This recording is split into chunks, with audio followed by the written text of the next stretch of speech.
Нет ничего приятнее в этой жизни, чем вылезти из леса, отдохнуть в цивилизацию и убраться опять в лес на рыбалку на пару-тройку дней.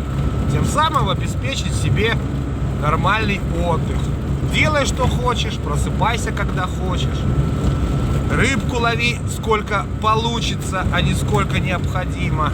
В общем, еду отдыхать на глухие озера, куда обычно люди зимой не ездят.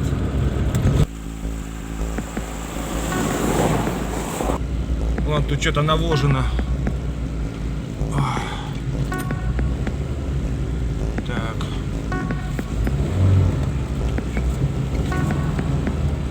Опа!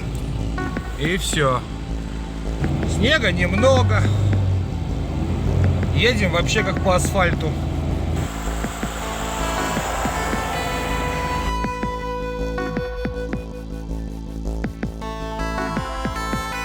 Рогатый! Багажник пустой, давай до мангала подвезу, не вопрос. Иди сюда. Ну куда ты пошел, Ушел. Что ж такое,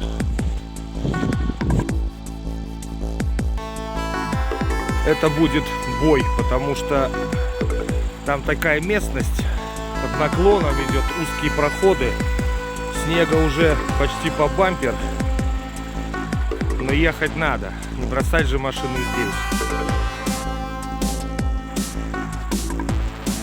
Осталось-то чуть-чуть.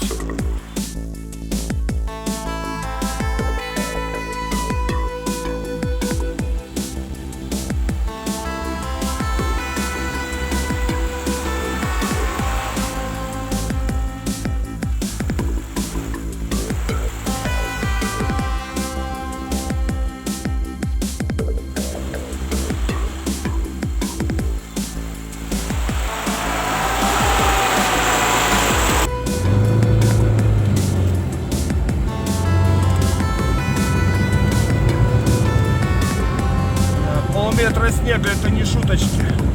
Но Нивушка — лучшая машина на свете.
Кстати, ребята, у кого есть Нива, кто Нивовод такой, пробитый на всю голову, вот, может быть, конечно, вы не знали, но Нивасик тоже любит пивасик.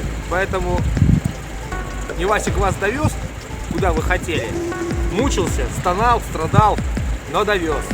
Поэтому совершенно законные 100 грамм Ивасика для Невасика обязательно на колесико.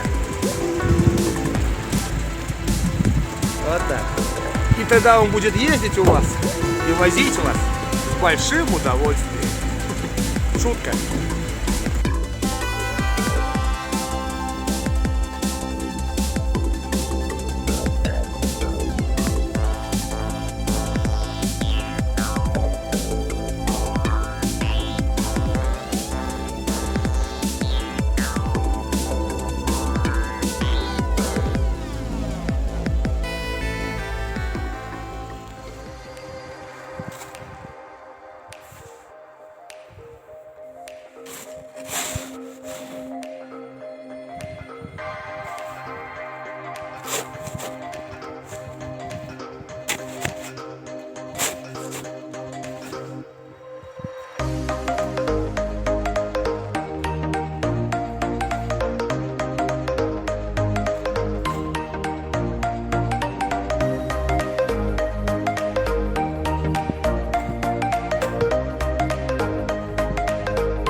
Ну чё, бродяги, на сегодня у меня задача минимум выполнена. Я сюда добрался, поставил балаганчик маленький. Но это так, чисто для профоры, чтобы мало ли снег пойдет. То есть вот спать-то я все равно буду в машине. Разложился там нормально, место дофигища. Вот. Сейчас пока вот разгорается костерок, схожу, притащу нормальных дров. Эти-то все-таки сырые, вон, дымят очень сильно. Вот, ну угли пока делают нормально, то есть погреться уже можно. Солнце уже падает. В общем, сегодня я ничего делать не буду, только дрова заготовлю. Фу, блин. Дядь сюда. Вот он тухляк, видите? Дыма немерено. Ой, зараза. В общем, сегодня, как говорится, пей пиво, ешь мясо. Все, отдыхаю и буду бухать. Я тоже имею право отдохнуть хоть разок в полгода. А уж завтра уже на саму рыбалку. Начнем лунки делать. Надо за день очень много подготовить будет. И на ночь мы поставим самоловки. Тут лещ должен быть. Я здесь ловил леща, я здесь ловил езя, я здесь ловил линя хорошего, такого приличного, килошник и даже чуть побольше. В общем, посмотрим, что будет клевать завтра.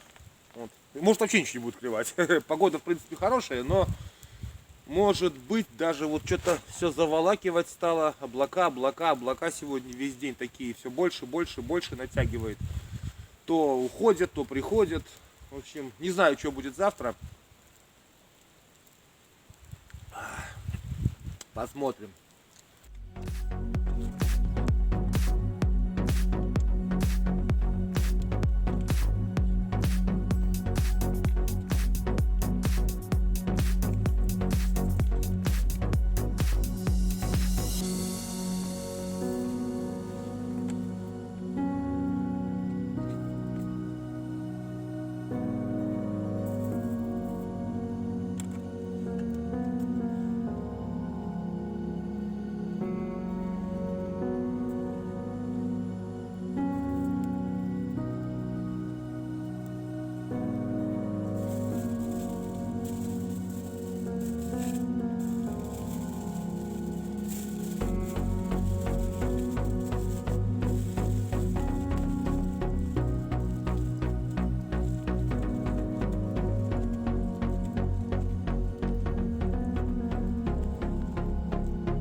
Почти все готово.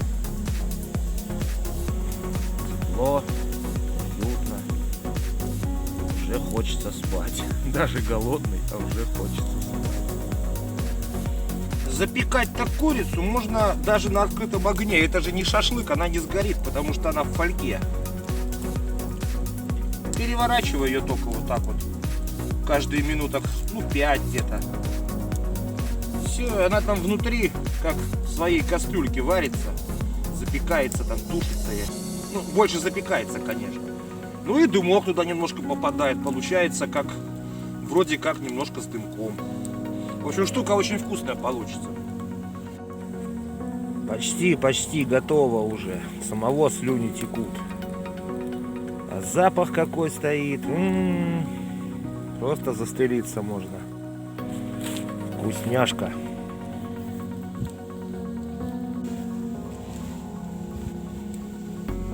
Еще немного. Еще чуть-чуть.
все, бродяги, я полетел.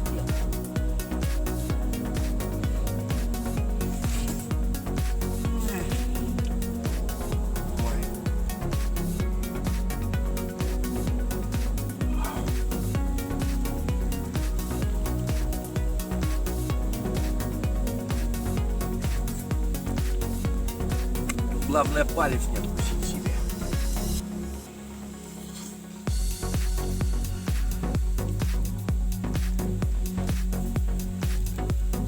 Это такая вкуснятина, даже не представляете.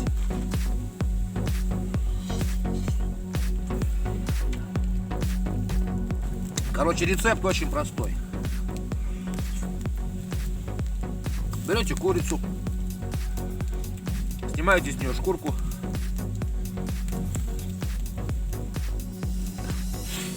и на сутки в обычный тузлук с лучком. Можно вместо воды минералку взять. Она как бы немножко размягчает пузырьками мясо. Но курица, в принципе, и так нежное мясо. Но с минералкой еще лучше получается. Сутки продержать в таком рассоле в тузлуке. После чего привести в лес. Это со сливочным маслом. То есть берете, кладете вниз кусочек сливочного масла, сверху курочку, аккуратно запаковываете все и на костер. Можно с маслом и с лучком. Можно без масла с лучком, можно с чесночком. Да, поострее будет немножко. Можно даже с перчиком.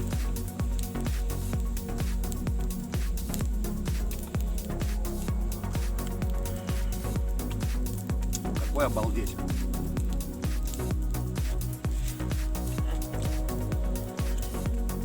Давайте теперь с лучком попробуем.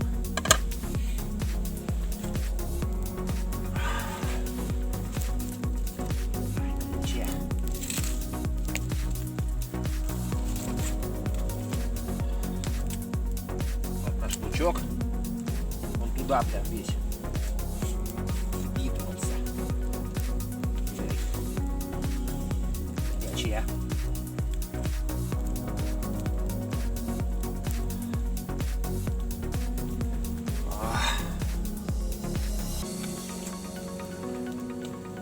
Можно, конечно, там ее подольше держать. Она покроется такой золотистой, немножечко как, ну, типа как прожарки. Вот во суть не изменится. Да, еще можно курочку вот так вот, если, конечно, на любителя. Перед тем, как запаковать, посыпать хорошо, такую типа панировки сделать из грецких орехов. Тоже очень прикольно получается, курица в грецких орехах. Запеченная. Но орехи нужно мелко-мелко-мелко растереть. Тогда будет вообще обалденно. Ну, в общем, все.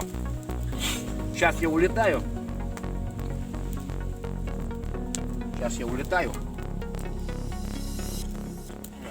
Лучком закусим. Так что на рыбалку мы уже завтра.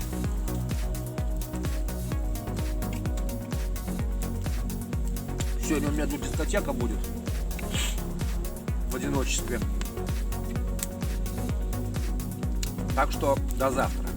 Вот смотрите, чем хороши такие костры-экраны. Вот от костра вот до сюда 2 метра. Видите, вот такие типа сосульковые как бы оплавления, которые идут отсюда вот. Это все инфракрасный свет. Он выжигает в таком формате снег. А расстояние очень даже приличное. 2 метра. То же самое под лавкой. Видите, вот они. типа как сосулек, только горизонтально направлены. Вот. То же самое. Экран костра направляет инфракрасное излучение, то есть тепло, под лавку. А вот туда вот в угол больше 2 метров уже вниз под лавку.